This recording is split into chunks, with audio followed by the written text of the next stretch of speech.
Bonjour à tous, bienvenue sur le Chant des Herbes Sauvages, la chaîne qui vous parle de nature. Alors aujourd'hui on va faire une vidéo avec nos cousins et on va dire nos patriarches, les arbres. Le titre c'est Nous sommes tous les fils et les filles des arbres.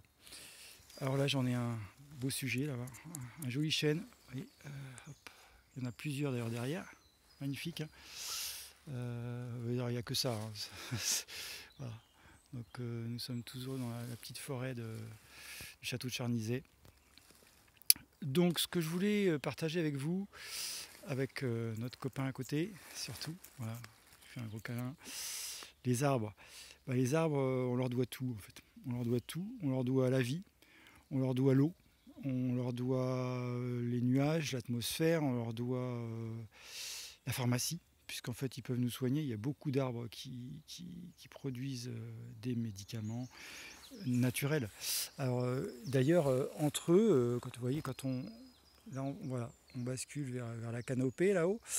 Là, les feuilles sont en train de se former. Je vais vous montrer là. Voilà. Là, il y a justement, c'est un jeune hêtre.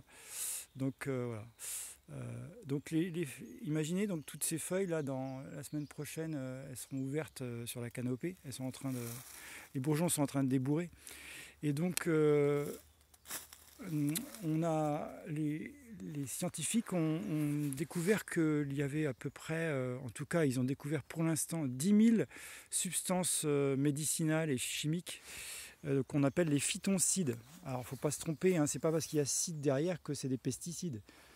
Seulement, il y a un petit parallèle quand même qui est à faire, c'est que effectivement, les pesticides, il n'y a pas besoin de les inventer, surtout qu'on a tout démoli sur le passage d'ailleurs. Je ferme la parenthèse aussitôt ouverte. Ce n'est pas le but de cette vidéo. Mais les arbres ont inventé des substances tout simplement qu'on appelle phytoncides pour se défendre des phytophages, que ce soit virus, champignons, bactéries, insectes, et même petits mammifères qui viennent grignoter les feuilles, chenilles surtout. Voilà. Donc, et ils communiquent entre eux aussi avec certaines substances chimiques. Bon, voilà. Tout ça, on peut le voir sur des reportages sur la chaîne Arte. Il y a aussi pas mal d'ouvrages sur la vie secrète des arbres, par exemple. Alors, revenons à côté de notre patriarche, un joli chêne. Donc voilà. Et je parlais des médicaments, mais vous voyez, regardez là. On voit des lichens blancs, on voit des mousses. Donc tout ça aussi, c'est produit à grande échelle. Ça produit des élixirs de fleurs de bac. On fait aussi avec de la mousse et des lichens, ça peut se faire. Donc des préparations spagyriques qu'on appelle, c'est-à-dire c'est de l'alchimie des plantes en fait. Et puis des élixirs, des teintures mères, enfin la liste est très longue, hein. Décoction, infusion de feuilles, de racines, de graines, de fleurs. Donc tout ça, les arbres, il y a aussi les arbres nourriciers, donc on leur doit la nourriture. Donc je continue la liste à l'après-vert. Les arbres, on leur doit aussi la toiture, l'habitat, puisqu'on peut faire ici, là, il y a de quoi, avec tous les arbres tombés au sol, rien que ceux-là, qui sont encore sains et pas trop secs ou pas trop vermoulus. On peut faire une cabane au Canada, comme on dit dans la chanson, un chalet, quoi. Comme Monsieur Taureau en son temps, on fait une cabane au fond des bois et on vit dedans. Donc en fait, avec les arbres et une bonne forêt bien gérée, c'est-à-dire qu'on n'y touche pas, ou presque pas, eh bien il y a tout. En fait, il y a tout pour survivre. Et il y a tout pour vivre surtout. Alors oui, on nous a vendu la forêt pour un lieu hostile, et en quelque sorte c'est un peu vrai quand même, surtout si on ne connaît pas ses codes et son fonctionnement.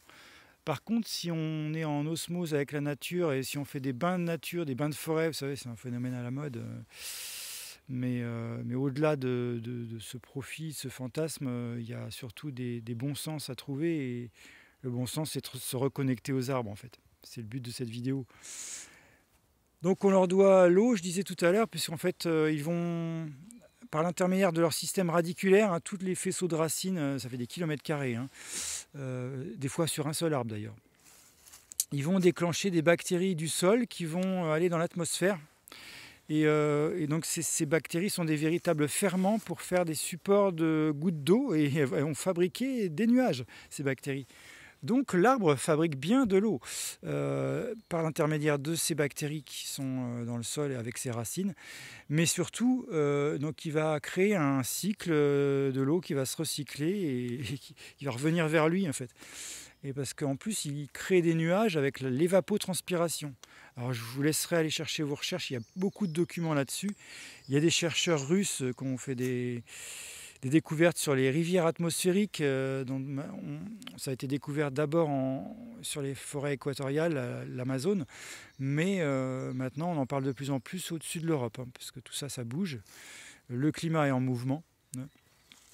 Donc pour continuer la liste qui est assez longue, hein, pardonnez-moi, elle est longue, mais c'est pas de ma faute. Les arbres, ils nous prodiguent tellement de trésors et d'inventivité et de ressources surtout.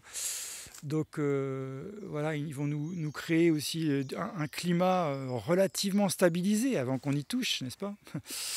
Voilà. Et puis le climat, ça n'a jamais été quelque chose de stable. Hein. C'est l'homéostasie, c'est la balance qui... Voilà. En général, elle est comme ça d'ailleurs, parce que quand c'est à l'équilibre, c'est mauvais signe, ça veut dire que ça va encore tanguer, il va y avoir de l'orage et des catastrophes. Bon, voilà, en gros. Et donc, il a besoin de CO2 aussi hein, pour pousser l'arbre. Il faut qu'on arrête de faire peur aux gens avec le CO2, c'est un mensonge. Hein. Les taux de CO2 sur l'atmosphère, non, il y a eu pire au Carbonifère et même avant le Carbonifère.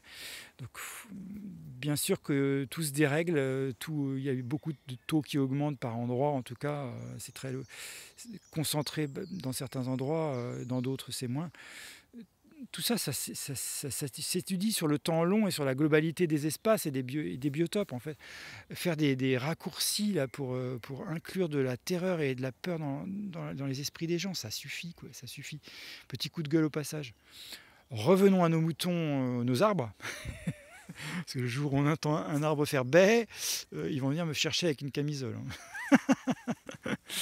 Bon, j'avais prévu de faire un peu plus sérieux que ça, mais ça dérape, c'est pas grave. Donc, les arbres, on leur doit la marqueterie, les meubles, les charpentes. On fait même des immeubles entiers en bois. Et puis, les violons, les instruments de musique, oui, les bois d'œuvre, le bois d'art, les allumettes, les jeux de Mikado. Enfin, l'arbre est partout. On en fait des vêtements. Il y a des arbres qui peuvent servir à faire du tissu, des arbres exotiques notamment. Il y a des arbres aussi qui vont contribuer à rénover des espaces quand on les réintroduit, puisqu'en fait, ils vont rénover un milieu et ils vont appeler à faire une nouvelle forêt. En fait. Je vous ferai une vidéo, c'est prévu, parce qu'il y a plusieurs secteurs ici où il y a des jeunes frênets, des petits frênes avec des ronces, des saules, des petits bouleaux et des peupliers. Donc tout ça, c'est les arbres pionniers qui vont refermer le milieu et refaire une forêt.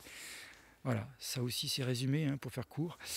Voilà, il ne faut pas que je dépasse 10 minutes, on a encore un peu de temps parce que la liste n'est pas terminée. Alors, j'ai dit la chimie, j'ai dit l'habitat, l'environnement.